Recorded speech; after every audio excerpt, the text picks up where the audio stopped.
Hello, my name is Gabriel Rogers, and I'll be going over Project 1, which is my motherboard audio port overhaul for the 3.5mm jacks.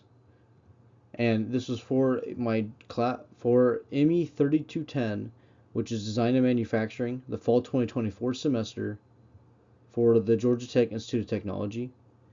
This is submitted to Dr. Hassan Rashidi.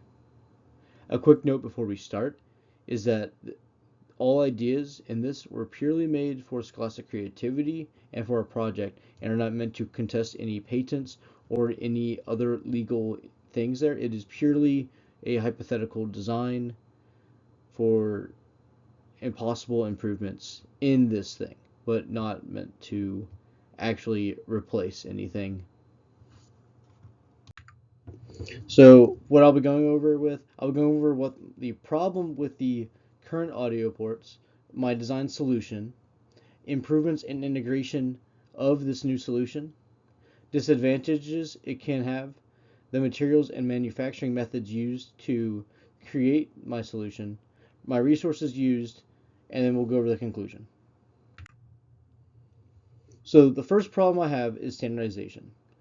As you can see in the top right corner, or the right side, there's a lack of standardization across motherboard manufacturers. You on the center ones and bottom ones have the same colors, but they're all on different locations. And the center one, you have no idea what audio port goes to where.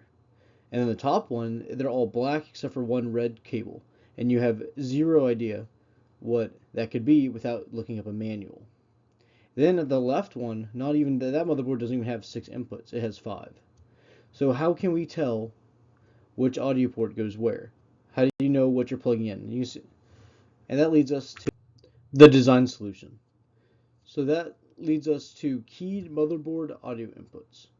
And my idea was to take each port and have it where their own specific and unique key to make sure that it's impossible to plug any other audio connector into in the wrong position. So you can look at the top right corner that talks about the most common motherboard audio layouts. So rear channels, side channels, center and bass channels, so like subwoofers, microphones, audio output, and then line in or input volume. And those can be, as we showed earlier, colored, uncolored. They're colored differently. They're placed differently. So there's not like any like true standard, or at least not perfectly followed standard. So my idea with keyed is that it is an optional audio port thing that would allow you to guarantee, if you had these cables, it would guarantee that you always get the right audio port. So on the improvements and on integrating this into the current market, basically the keyed audio cable systems allow for the guaranteed correct input, as we said previously. If it fits, it belongs there. That's kind of the whole benefit of it, is that you know that once you plug in, you're gonna, you connect the subwoofer, it's gonna fit in the subwoofer section. You connect the left audio, it will play the left audio. You're not gonna get your wires crossed. And this improvement actually builds on the previous design rather than replaces. It will take the exact same place as the previous motherboard audio, except it will be indented, right? Instead of exdented or outdented, so it's just going to have material cut away from it instead of added. And this allows it to be compatible with the current audio cable designs, but improved cables that are keyed would not be compatible and allow for um, a guaranteed connection to the right spot. So this allows you to easily replace it if you lose an RCA cable or an audio cable. You'll easily be able to replace it from any general part.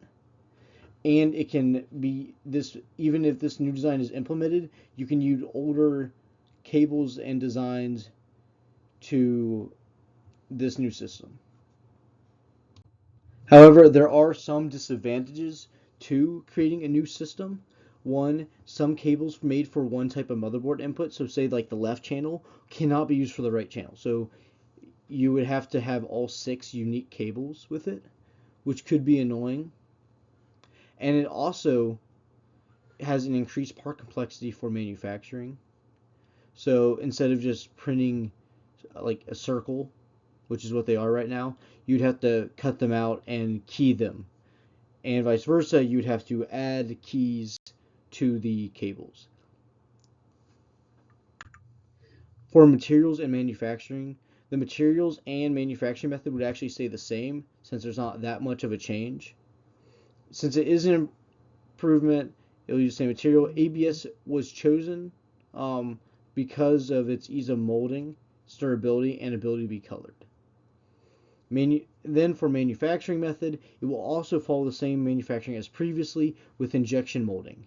Injection molding is chosen for the high production volume with low waste and relatively efficient production, which is just plastic pellets that are pre-colored, thrown in the hopper, melted into molds and injected into molds, and then cooled, polished, and then inputted into the motherboard. In conclusion, we talked about the problem, which was that you could put an audio device in any port and you would not know if you had the right connection or not. My design solution was to key the cables, so therefore you are guaranteed to have your audio port in the right spot. Integration wise, it is backwards compatible for the motherboard. So if you use older coaxial or 3.5 millimeter cables, it would work on that motherboard. However, the disadvantage is that you would not be able to use any of the newly designed audio cables on the motherboard or on older motherboards. In terms of materials and manufacturing method, we used ABS through injection molding, and then we went over the resources used for images and for understanding how audio cabling works and the design for that. And that is the end of my presentation. Thank you. In terms of resources used, I used MSI to talk about its 3.5 millimeter audio output interface. I talked about the SPDF out for more images, and then an audio port diagram from Hardware Secrets. For actual like knowledge of audio cables, I used a guide to audio cabling from Niqab, which is an audio specialist company.